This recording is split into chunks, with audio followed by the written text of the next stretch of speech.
everybody, and welcome to, I believe, the 201st episode of the Top Cut podcast. You might be wondering why you're not hearing the soothing voices of Sunny and Caleb on this fine Tuesday and or Friday, depending on when this goes up. But the reason for that is because Sunny and Caleb could not join us tonight. Sunny definitely needed a little bit of time to recuperate after a rough day, and Caleb was too busy playing Labyrinth. So instead, the Top Cut Podcast Incorporated has enlisted the help of some very funny individuals. If you've been around the podcast for a little while, you might know who I am, so I'll introduce myself quickly for those who don't know. My name is Giant Skyhawk. I was in an MBT video that one time. I've been around the Chalice Slime monthly tournaments, and lately I've been going Crystal Beast mode. That's basically my entire presence. And I've also got a fantastic co-host with me today, another wonderful YCS London adventure candidate. I am sitting here with Wind Up Celestial, aka Caitlin. Would you like to introduce yourself? Hey, I'm Celeste. I just play very big combo decks, and no one enjoys playing against me. And I will say, Caitlin actually is a better player than me, because while I do have the RDIQ top 8 finish and my invitational Konami bobblehead profile pick, Caitlin actually has a regional top, which you can find on my channel. What were you playing for that? I was playing the best combo deck to ever exist, Fluanderies. Fluanderies! And there you have it, the best player on this podcast. As the only person... I also have only ever lost to Skyhawk once. That's true, actually. The fun, interesting lore fact here. I have only beaten Caitlin in the TCG format in one single match. And that was while I was playing Terror King Salmon. I think that's been my Dolce. I honestly can't remember that though. It traumatized me too much. It turns out a 2400 vanilla and skill drain is too much for Madolce to handle. I was just playing my funny little cake girls. Oh no.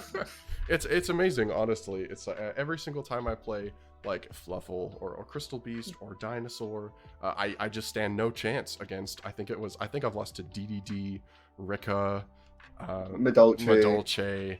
A lot. Madolce a lot. But for some reason, Mr. Salmon has always got my back. You know, just a terrifying fish, master of the Sea of Darkness. Its rogue Konami, is the skill best dream back to delicacy. one. Skill dream back to one, please, Konami. Please. That's true. I can't take this anymore. I agree with that, actually. Anyway, now that you have a full view of both of us as players and members of the community, this podcast, Sunny messaged me like maybe 2 hours before this was supposed to go live, so we're just gonna be talking about stuff for 40 minutes. So hopefully you enjoy. It'll be a good vibe. As always, shout out to the patrons. Sadly, we will not be reading the names out because I don't have access to them. But I will say the patron names are always extremely funny. I don't know. There are probably some sponsors. If Sunny is editing sponsors in, you could just do that now. We'll give you like 10 seconds. I lied. We're going to give you 2. Okay, so to start... F for the Top Cut Podcast editing team. F for Fortnite. True, F for Fortnite. That was our instructions, actually, in order to avoid profanity on the show. We're replacing anything that starts with F with the word Fortnite. I am from the UK. That's all I'm going to say. Okay, so I guess to start things off, a previous couple episodes of the podcast have gone over kind of Cyberstorm access cards and the possible like tier list coming up and some other previous thoughts about the ban list. And I'm not going to rehash those too much here.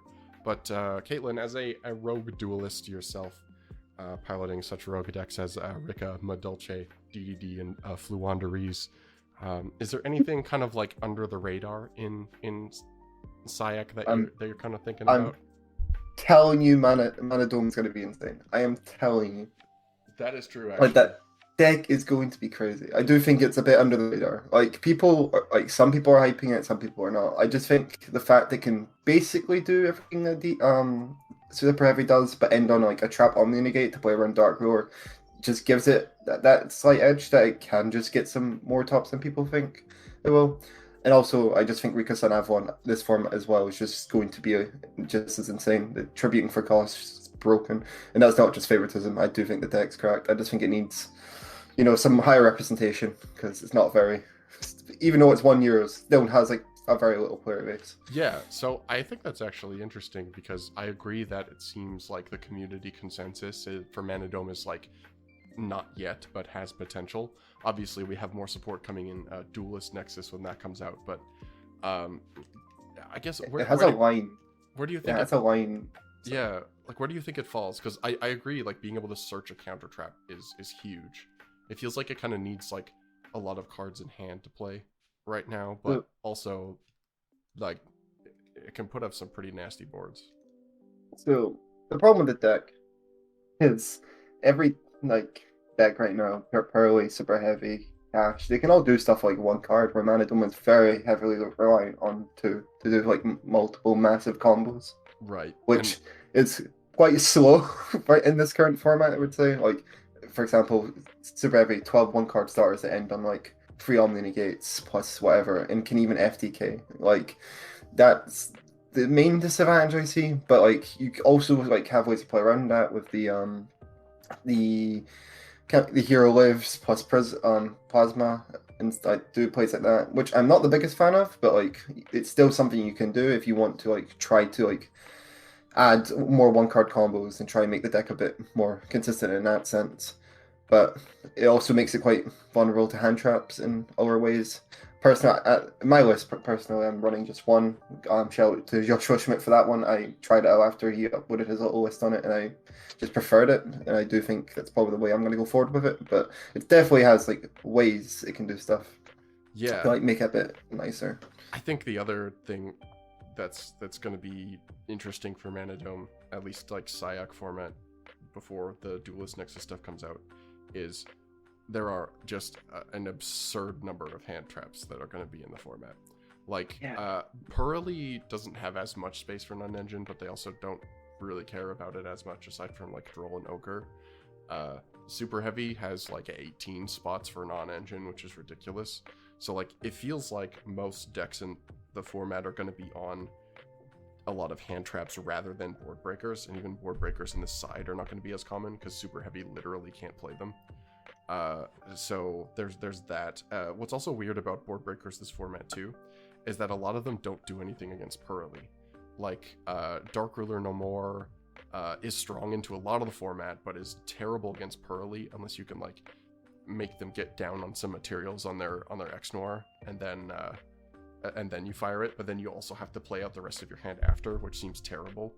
A whole bunch of the like hand trap heavy combo decks just lose to Droll. So if they don't see Gamma, they're just dead. And a lot of decks that don't have the room for the non-engine aren't going to be able to see enough to stop their opponent's starters and play through the hand traps they might have. So it's going to be a weird cat and mouse game, I think, of how much non-engine can I fit without losing to one piece of non-engine for my opponent, right? Yeah. Like, yeah. Like you hit let's say Super Heavy opens like Wakaushi and 4 hand traps. Okay, so if my opponent stops Wakaushi, I'm just relying on my hand traps to get me through. You still have like 4 interruptions, right? Like that's the main issue. It's 4 interruptions, but then you have to top deck a starter, which you can do in a deck with 12 of them. But it's like, and you could probably play Prosp as well. Like, I wouldn't be shocked if the deck could play Prosp, so like even a higher chance of seeing your one-off stars. I think Super Heavy literally can't. Oh yeah, sorry, I'm thinking of Pearly. Sorry, I don't know why I'm thinking of Pearly. Where I think literally everybody has been like, why aren't we playing spell cards in Super Heavy? No, I know, I literally know you can't play spell cards, but we were talking about Pearly. My head's just still on Pearly, and like me thinking, oh yeah, activate this search a kaiju. I don't know why. Yeah, I'm saying I'm still waking up. I'd say I've done apps. I've done the same thing probably twice this week, where I've been like, why aren't we playing this card? And then I go, oh yeah, actually, we literally are not allowed to do that. To be fair, it's a really cool restriction. Like, it reminds me a lot of like, is it block? Like, I can't remember the behavior. Right? I think it's block BA where you just played no spells and traps. You just played 3 seconds like rest monsters. Yeah. So, and I like that kind of vibe. What is interesting, I think, about Super Heavy as an engine is that, like, you can still play spell trap cards in the deck. It's just, as soon as one of them hits the graveyard, you can't do anything. Like, because most of it is like most of the restrictions on like Wakashi and the other cards is if you have none in your graveyard, right? So I've seen some people labbing super heavy Samurai Constellar, where they play almost no spell traps, but they do play like the Constellar continuous spell, because you can still weave the super heavy stuff into that combo without like turning off that part of the engine. So I think we're gonna start to see more experimentation with the super heavy stuff, just as like an engine you play where if you open Wakaushi, you just get to do a bunch of stuff before your combo. But it's also kind of wonky because it means that those cards really suck late game. So I'll be interested to see how things line up for like the pure deck versus the engine. So I guess the other thing to talk about is you're going to be playing. I know that you've been prepping for European nationals, and you think you're probably going to be playing Rika. Yeah, but before we talk about that, I want to go back to the super heavy stuff. Just one little thing. Let's do it. Super heavy can play Prohibition and not have any downside of it hitting the graveyard. just for this note, unironically, this is an actual thing. It plays around the Rainbow Magician like thing that people keep talking about, because you can just set it and then you don't have to worry about that restriction. You can activate it like in main phase 1 when you're going first to stop draw and other like hand traps that you're worried about. Like, I definitely think that is going to be a tech that people do play in super heavy. Maybe not right now. Maybe it's not as good as all the people I've spoken to about think is. But like, I do think this is going to be a tech card we're going to see at least in like upcoming events for like the first events of the format. Like the card seems to fit perfectly into the deck. Honestly, just resolve my 1-card combo and just win. Yeah, and I feel like especially like called Droll seems insane. Like yeah, you only need to draw Gamma if you draw Pro. Yes, like, exactly. It's a Gamma, but it's just for like a specific card. But it also applies if you got your monsters up. And it also has the added upside of outing 5 Rainbow. One thing that I think is going to happen to the super heavy side decks is that they're going to all be playing 3 Archfiend Eccentric and 3 Mythical Beast Garuda. That's got because price so much. Yeah, the Eccentric has like a cheaper printing, but the foil print of it is like super expensive, and then the Garudas are just like comically pricey now, because I think it only has the 1 printing in like super or something. But yeah, like the fact that it's like that. What's interesting is that it also kind of opens up a space for back row decks to sneak into the format, right? Because like those 6 cards are the only back row removal that they can play. They literally they have like almost no other options that don't commit to monsters that they don't want to commit to. So but like the thing is about that, right? Like, yeah, if Super Heavy Samurai is the like, you know, best deck, most played deck right now, which I'm not even sure if it is. I generally think Pearly and Cash are still 2 like very powerful decks that just can handle back row very well. They like, for example, a Rise Heart plopping stuff, like banishing stuff. You also have like both of them can just like make a Zeus out of like thin air. Like, you know, like I still feel like back row decks are at a massive disadvantage this format. Especially like Labyrinth. Like you just get Pearly to make Zeus. Like, what do you do, right? I think, and they just have infinite ways to just keep putting Pearly cards on board. I think that's true. So like, for example, if like a super heavy gets to be really good, back row could be good against them. Like kind of similar to how in heavy combo formats it was like you draw Torrential Strike, like the super and then you just cry to it. But against, what's interesting about that, I think, is against something like Pearly, there are a few more tools that we have now to deal with the unaffected stuff as a trap deck. Like Daruma Doll Cannon, for example, is something that I think we'll see more play this format as a way to counter Noir that doesn't interact in a great way profitably. It's kind of like Herald of the Abyss, where when you send it off of that, you don't get to trigger the continuous spell to recycle 3 Pearly spells, because it's the player that is sending them, and not you as the opponent or as the card. Exactly 1 minute. Fast makes me feel alive. My heart beats. Oh, sorry, I didn't realize you were still listening. We had to cut out this section due to an issue where a PC blue screened, and then we had to figure that out for about 5 minutes while while Discord just tried to open back up again. So I will leave you with a little tiny bit of interesting knowledge before we resume the podcast. A feared salmon, master of the Sea of Darkness. Its roe is the best delicacy in the world of darkness. Back to the episode. And we're back. Right where we were, do you, I know that you have European Nationals upcoming. Do you know what you're going to be playing for that? So I'm jumping between Manadome and Rika, I'm not gonna lie. I've been playtesting a lot of Rika, and I'm having a lot of fun with it, and I think the deck is crazy. I only drop at least one game at locals, and it's either due to me not trying out to certain board states or just misplaying entirely. But we got about a month. We got just under a month to practice for that, so that's fine. Been watching all the Sunseed Jess videos. yeah. Doing all the practice. Shoutouts to Sunseed Jess, by the way. Just incredible content. She's insane. I think that's something that's been missing in the competitive scene for a long time, is those type of in-depth tutorials.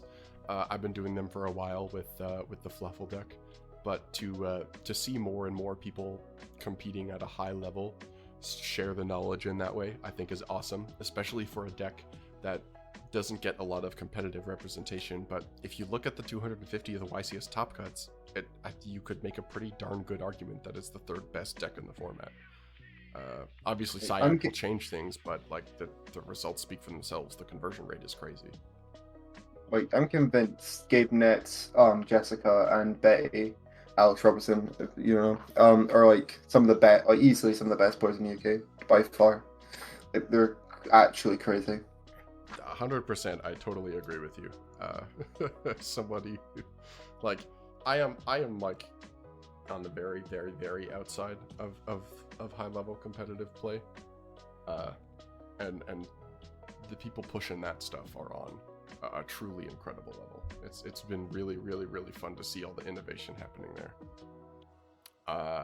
Cool. So I guess for me, I am not sure if I will be at Nationals for North America. I think it's kind of unlikely at the moment, but if it ends up happening, I know Sunny has been telling me I should go, but I have real life responsibilities. I disagree. Of course you disagree.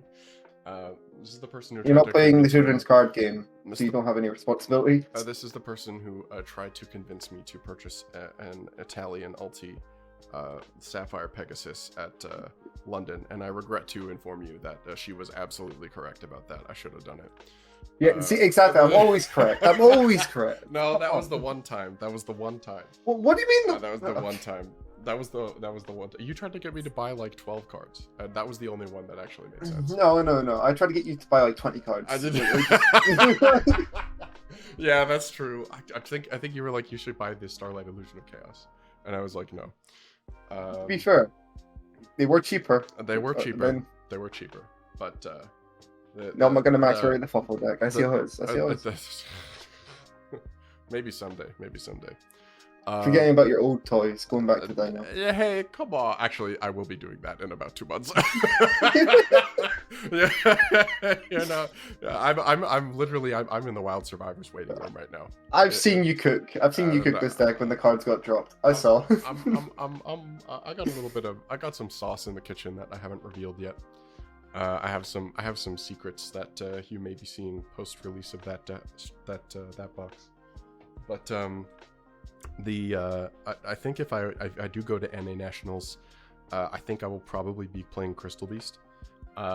Been doing some testing. I think the problem is that if Kashtira does not get absolutely burned into the ground, I can't play Fluffle, because macro on legs being in the format is actually a huge problem.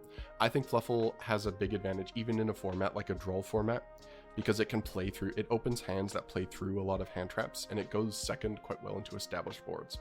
But so long as a Rise Heart is a thing, if I don't open non-engine in my deck that doesn't have a lot of non-engine space, I have to go -4 to out a Rise Heart, and that's just not happening. I'm gonna be honest. Cash ain't going anywhere. Maybe Double Assist hit, maybe a Shagira hit. That deck ain't going anywhere apart from that, though. That is also my analysis. I think they will make it slightly weaker to make room for the Syac stuff, but it's not gonna. I don't think they need to. I generally don't even think they need to. I feel like this isn't like a Tier Shizu type beat, right? Like this isn't like Cash isn't the end all be all of like this format. Like Yeah. whereas all this other stuff, I generally think is going to overpower it, and it just ends on better end boards than Cash. Like yeah, Cash has a very like a lot more degenerate end boards. Like literally 9 zone lock is crazy, but like 3 Omni negates plus an apple, like off of 1 card, like. You know, that's kind of crazy. Yeah. I just don't think Cash will be as like it won't be as popular because I don't think it'll be as good. And I think people are just getting sick of playing the deck because it doesn't have a lot going for it that's enjoyable, at least from my perspective, from play testing it and like seeing other people playing it and talking about it with them. The deck is just very boring to pilot. Yeah. It seems. I think I'm with you there. And one other kind of wonky thing there too is I think people forget that. Kashtira is pretty decent into 2 hand traps. It's horrible, god awful bad into the 3rd one. And in a format where people are playing 15, if they open the 3rd hand trap, Kashtira literally does nothing. They end on nothing. So I think that's also something to consider, is that as people are loading up on that type of non-engine, Kashtira will start to struggle, both because it will be harder to reach the zone lock combo through that interaction, and just because it will be harder to get to a Rise Heart. Like, it's harder to access your game plan in that deck. So they'll have to build to adjust for that. But I've been doing some testing for the format. I'll probably be playing Crystal Beast, not because I think it's the best deck or anything, but I think there are a few things going for it that will make it fun to play. Firstly is that being able to play the back row means it has a pretty decent time playing Underdroll and Lockbird. You can do stuff like when you activate your, say like you Foolish Burial Goods, send Rainbow Bridge of Salvation, you can activate your first search effect and then chain the Rainbow Bridge so that you're adding 3 cards to your hand before your opponent has the opportunity to droll you. So like if you open Foolish Burial Goods Prosperity or Foolish Burial Goods Bridge of the Heart, you can resolve your first search and then the Rainbow Bridge of Salvation in order to avoid droll problems. There's a lot of lines that go through Barricade Board Blocker to protect against stuff like Ogre. It has access to what I think is going to be probably just like the silliest card in the format for Crystal Beast, which is Easy Secret Village of the Spellcaster setups. A lot of people are gonna like Secret Village tells Super Heavy Samurai no scales for you. It tells all the runic decks to screw off. It tells Pearly that you better open your normal summon or die. And I think while Kaijus are going to be popular, Kaijus are going to be a little bit wonky because decks like Pearly, like Kaijus against Super Heavy Samurai is not enough to win the game. Kaijus against Pearly is good, but if they open a hand that ends on like the second guy, then the Kaijus doesn't do anything, and they get to add 3 cards from the graveyard to their hand. Disagree with that, to be honest. I do think Kaijus are going to be played. Like it's like very in the main. Like yeah, Pearly can search 3 cards, right? And you can draw like 3 or 2. I can't remember how many of the Noir card when it has material and stuff.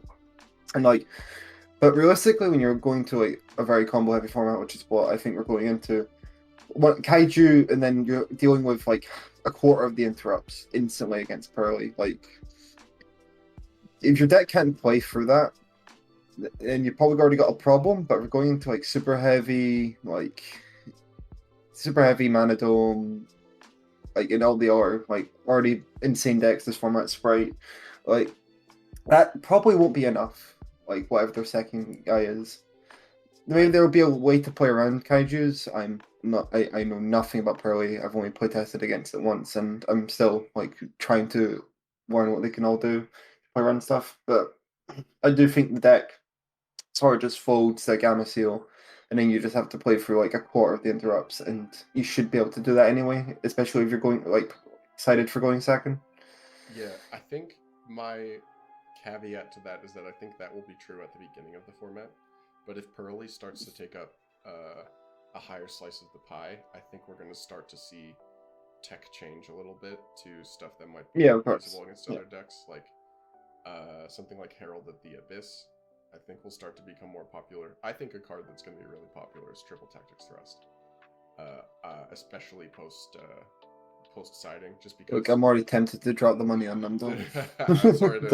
sorry to guide you there, but like, what's weird is that it's like every single I guess that's kind of my dilemma with the kaijus, is that every single good board breaker card has like is crazy against 7 out of the 8 top decks, but just doesn't do anything against the 8th one, and is like actively bad.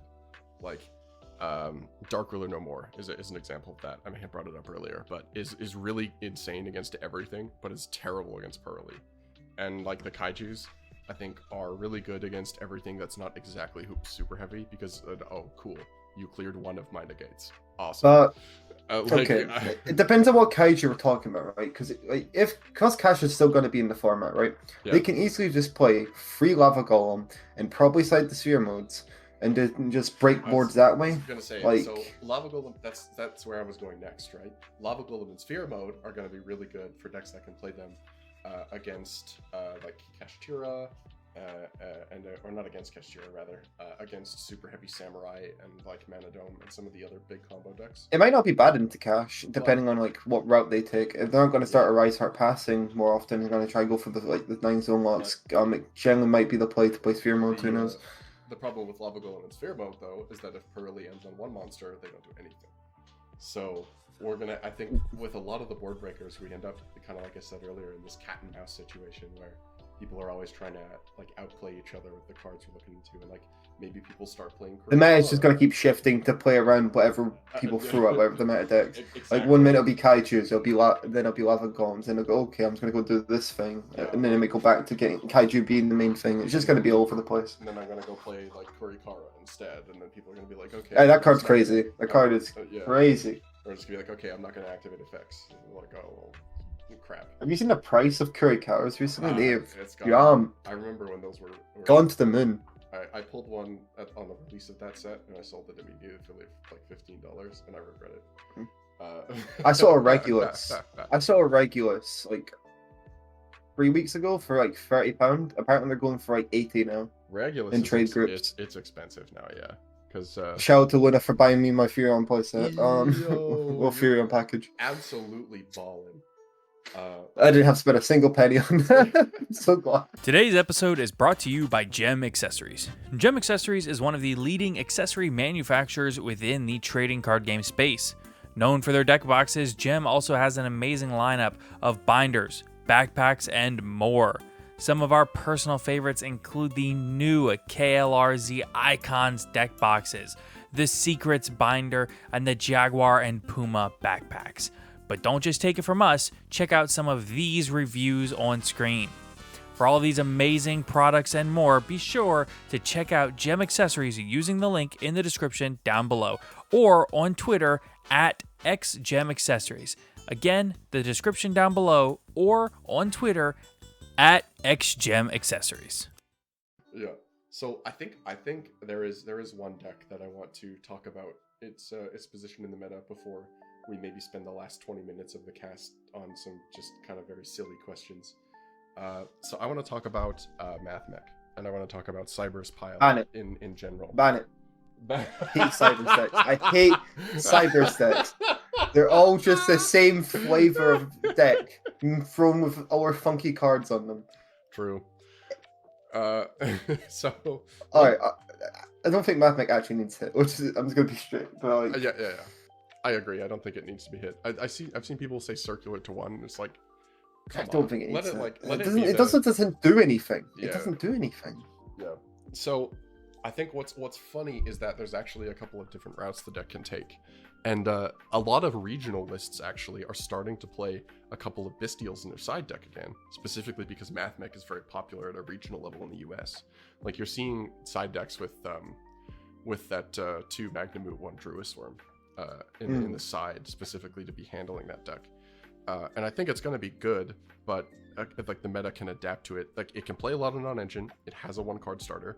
In fact, it has more 1-card starters now that the Firewall stuff is out, and it has even more 1-card starters if you decide you want to go all in and play the Sakitama package, because that gets you to Alan Bershin, right? But so like it feels to me like it's going to be in the same place that it was on Pote release, where it's going to be like the 3rd or 4th best deck. It's going to fall off for a bit, and then it's going to come back when the meta shifts. But it's like, I don't know, it's like MathMech and Branded are the 2 decks that I don't know where to place, because I feel like they both got stuff that make them much better, but their placement in the format is just weird. I still think Branded is unironically the most cope meta deck that's ever come out. I don't think the deck will ever actually do like well past its prime. Like as soon as the deck was tier 1, it just dropped instantly as soon as people started maining stuff for it, and I just think it's never gonna really leave that zone, right? Because even if like the main line is expulsioning people now, then you just bring like the Pistios back into the format, and then Gimmick Puppet Nightmare doesn't really matter, and like things like that. So it just, I don't know, like it doesn't seem amazing. It does not seem amazing. It is funny that the Bestials are now just like this looming threat. That they're like, if anything ever sniffs at putting light or dark monsters in the graveyard, we can just slap 3 of those in the side deck, and all of a sudden we're in deep trouble. Yeah. But it's kind of a nice barrier. It's like a really nice barrier because it sort of allows decks to not push a line where they probably shouldn't. Yeah.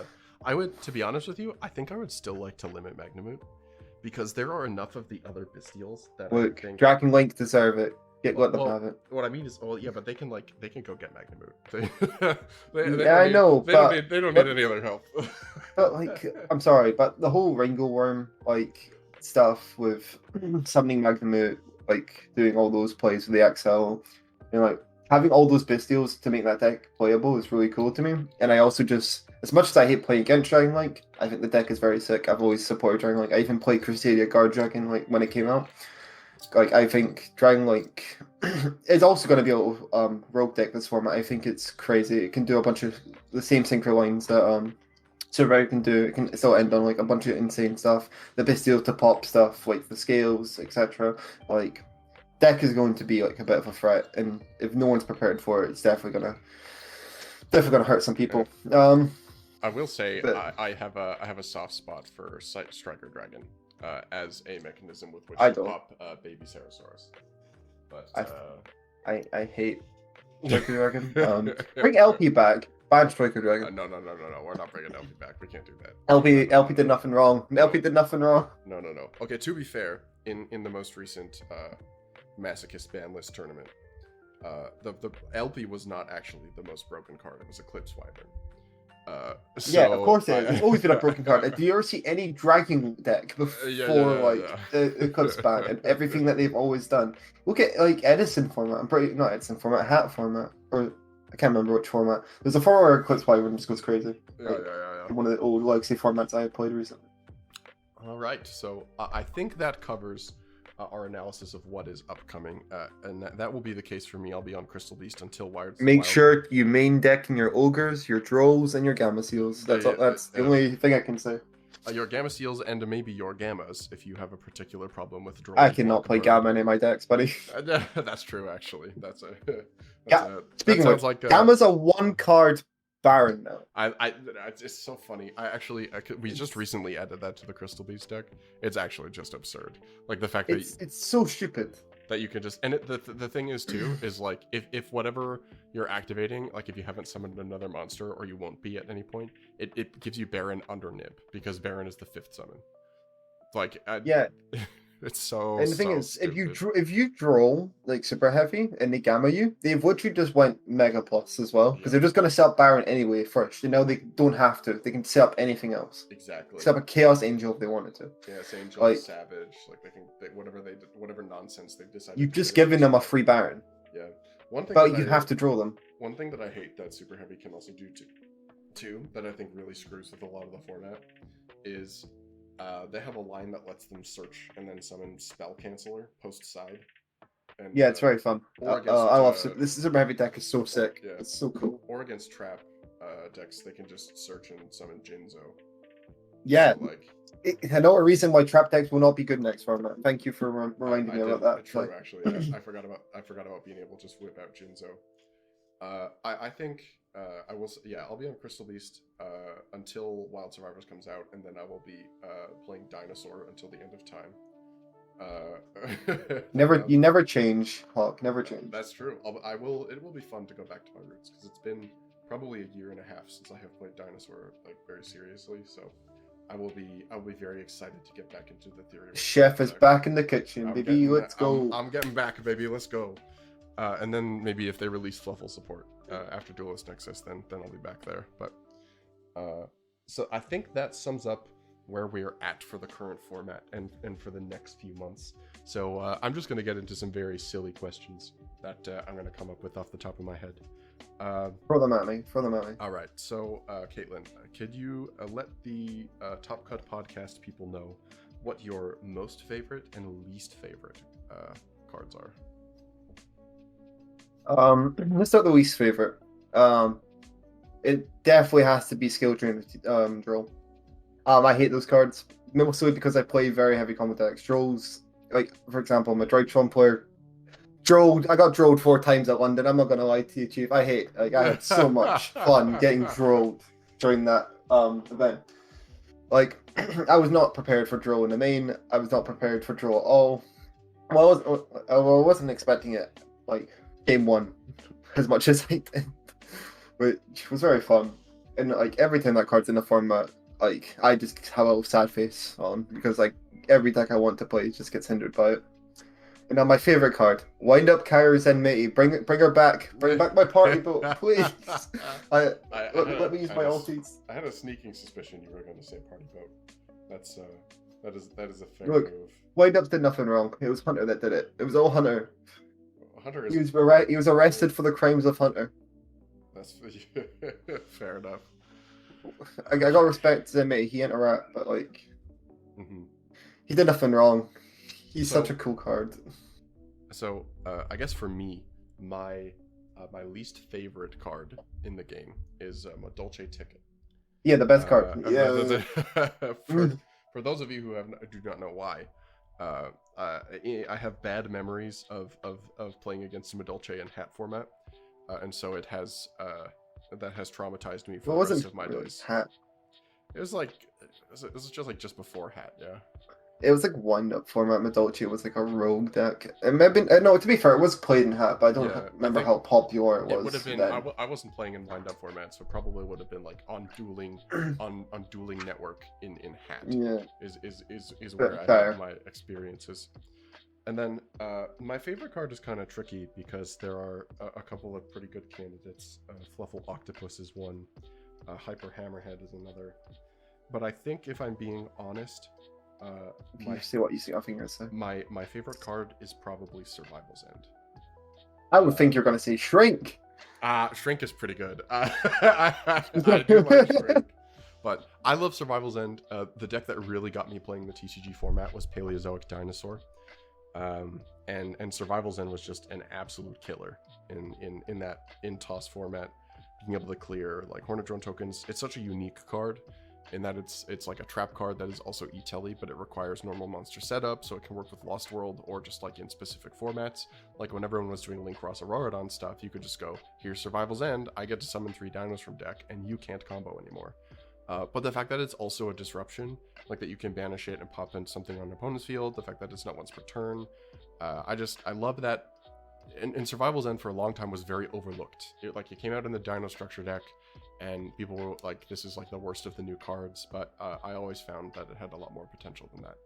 So Survival's End probably is my favorite card in the game. So I guess I'll just keep going down the list of silly questions. I think this is pretty much the list of questions that I asked Sunny and Caleb when they were on the subathon. But what would you say your favorite format of all time is? That's a hard question. Give me a sec. All right. I'll go first then, I guess, because I do know. Yeah, my answer. I play a lot of format top. Yeah, I don't. I don't play very many formats. I'd say my favorite format probably would be hat. I love lots of the like the grindy gameplay that it has, but you can also do some very cool plays. I'm not beating you at hat. I think the wide. That's true, actually. I do have that hat win rate with the Hammerhead Shrink's kind of broken with the Jurak Guaiba control. I love that. I just love the number of different decks that you can play in that format and be successful. I think that is the hallmark of a good format for me, is that you can play a lot of different decks. But I don't know. What are your thoughts? Okay, so my favorite format, wind-ups just because it was the first real competitive format I ever played. Mhm. Like, so for nostalgia reasons, I'd probably say that format, but like just best format like ever. Like I had probably the most fun in like a past wind-up format.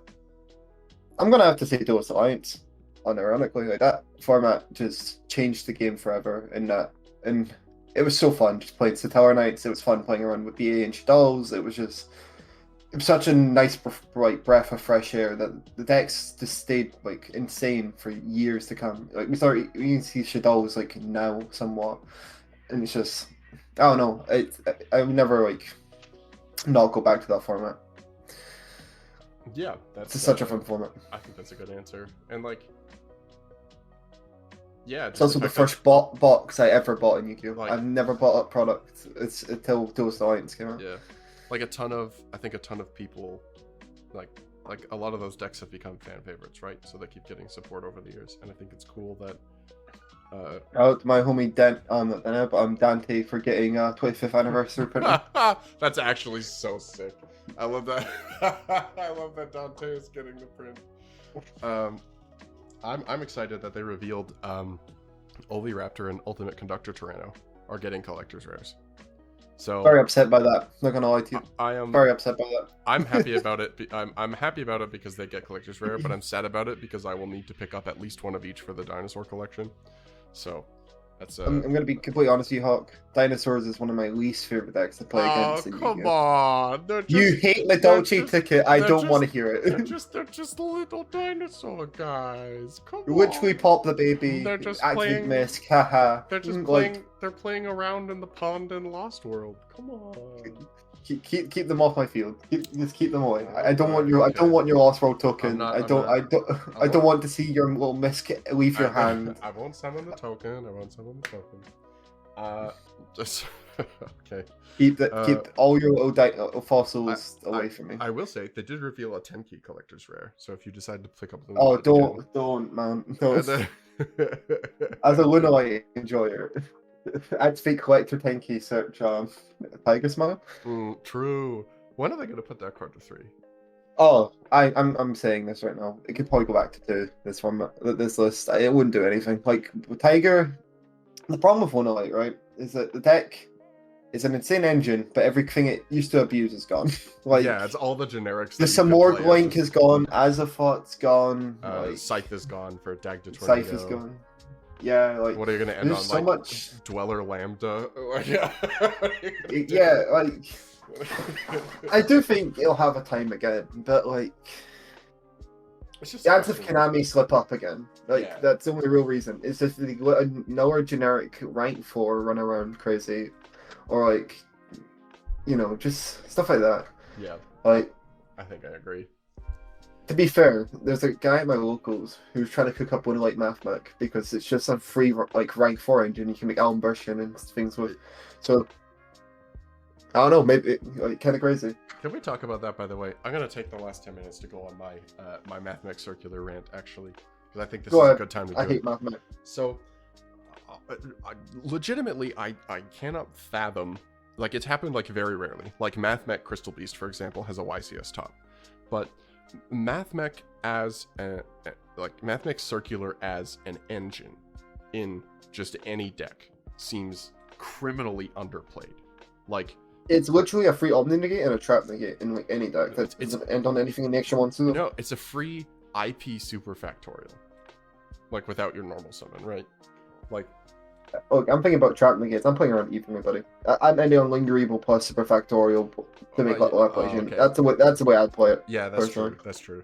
But like, it's literally it's Fusion Destiny, but you get like a guy and super factorial instead of DPE. Like, And, Look like, at MathMech Sword Soul. Like that deck does exist. No one plays it for some reason, but you can literally just end on normal Sword Soul end board and slap a Trap Negate plus Super Fac on top of it. yep, exactly. Like, out of nowhere. It's like a hefty main deck investment, but there's also like almost no downside. Like, you can, depending on like what your deck does, you can even avoid the Cyburst lock if you don't want to You use just do it at the end. like the Sigma effect. Yeah, like you can just like, okay, I'll just do circular now. Like, there are so many Yeah. decks I think that could be playing Fusion Destiny but better, but just aren't. So To be fair, I feel like we've not had a full format where that could be abused. Like all the, well, yeah, like all the current format does feel like there hasn't been an opportunity for it to shine. that's true. I do think it will come. We had like but tier where it's like, oh, you've sent all my stuff to the grave. Cool. And also everyone's playing Bestials. Yeah, but Bestials all running around crazy. And then so after that, we have cache format where it's like, oh, it's macro, so I can't send Sigma, huh? Okay. Like, I remember when Circuit got announced and I was just hyping it up. I was like, everyone should just buy these cards. Like, they're going to go insane. And I was correct. They did jump up in price. I remember Albertian went from like 50 pence, so gold rare, to being £20. And then like all the secrets even went higher. And I'm just sitting there like, I never bought them myself. I wish I did. Yeah, I did. But everyone else to buy them. I have exactly enough to play Mathematic Dino, and then I sold all my extras. So you're the reason.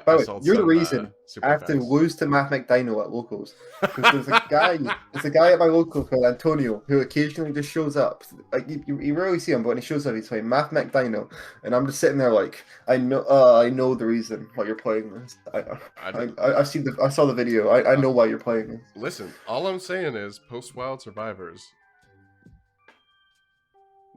It's a deck you can play. There's some sauce. There's some sauce. Anyway, I will reveal my my master plan for the dinosaur cards at a later date. But I will say, post Wild Survivors, I will be taking over the metagame, and post Duelist Nexus, I will be taking over the world.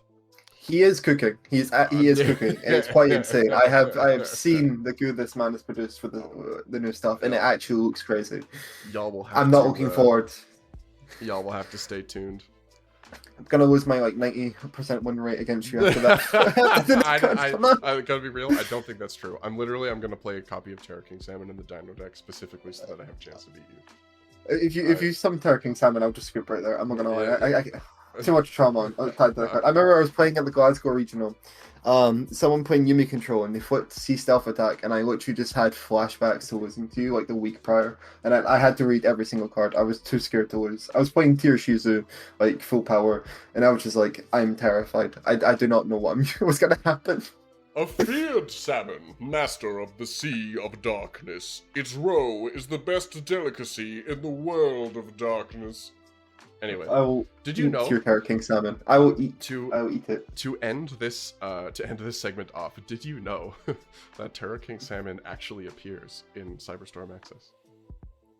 It's in the hooking card. I can't remember what it's called. Yep, double hooking. Yeah, double hooking. That's it. Both the king and the queen salmon are in that. Yes, and Luffy from One Piece. Yeah, so it's actually got Grappler Angler is the card. No, it's Luffy from One Piece. No, so right, the red Luffy from One Piece is there, but the other person who's watching in the background is Grappler Angler, which is also a card and is one of the few people known to have ever caught a Terror King salmon. All I'm saying is Luffy caught 2. Easy. Listen, if you ever need somebody to talk to you about the Terror King salmon lore, just message me on Discord. I will give you everything I have. Hawk, you're such a bundle of knowledge of just irrelevant Yu-Gi-Oh facts. Did you here? I'll give you the most cursed one.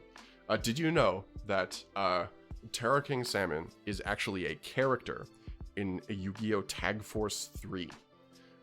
Yes, because I did know this. They are a duelist. You can play too long. That's true, actually. Yeah, they were they were a playable.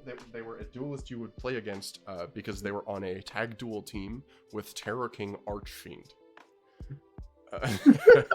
And that's the that's all I got. Also, technically, Marauding Captain is part of the Terror King Salmon lore, but I'll save that for another time. When are we getting the Terror King Salmon lore video? Literally, it's what we need. I need to. No, like unironically, I've been preaching this for about a year now to you. You should make this lore video. I should message Golden Nova. I bet he would be in. Oh, easily. All right. I think that is probably going to wrap it up for us here. I think we've stalled out Sunny's podcast long enough. And Caleb is just about done their Labyrinth gaming, so I think we're good to come back. He's still just sitting on Skill Drain. Yep, still just sitting on Skill Drain. I think. Wait, is that Chaos Angel in his extra deck? Wait. Oh, do you not know about this? Actually, I don't. Big Lady plus Stovey equals Chaos Angel. On that note, thank you all so much for coming. It's been fun, and hopefully y'all will get to hear the wonderful Sunny and Caleb content back again soon. Thank you very much for coming on this emergency podcast, Caitlin. Do you have any final words, or is there anything that you'd like to shout out? Leave my wind-up cards on, Konami. And thank you to Sunny and Hawk for letting me on the podcast. I've never met Caleb, but I bet he's a lovely guy. And I just appreciate y'all, and hope you all have a good night. Really. Cool. Well, Good morning, maybe. True. I am Giant Skyhawk. I guess because I post stuff sometimes. You can find me on YouTube at Giant Skyhawk. You can find me on Twitter at Skyhawk Sings. You can find me on Discord in the Necrofusion Enthusiast server. If you go to any of my videos, you can find an invite link to that description. We talk all things Fluffle and Yu-Gi-Oh! And as Mr. Joseph Rothschild likes to say, it's the Necrofusion Enthusiast is not a it's not really a Discord. It's more of a lifestyle. On that note, thank y'all for listening, and we will see you another time. Adios.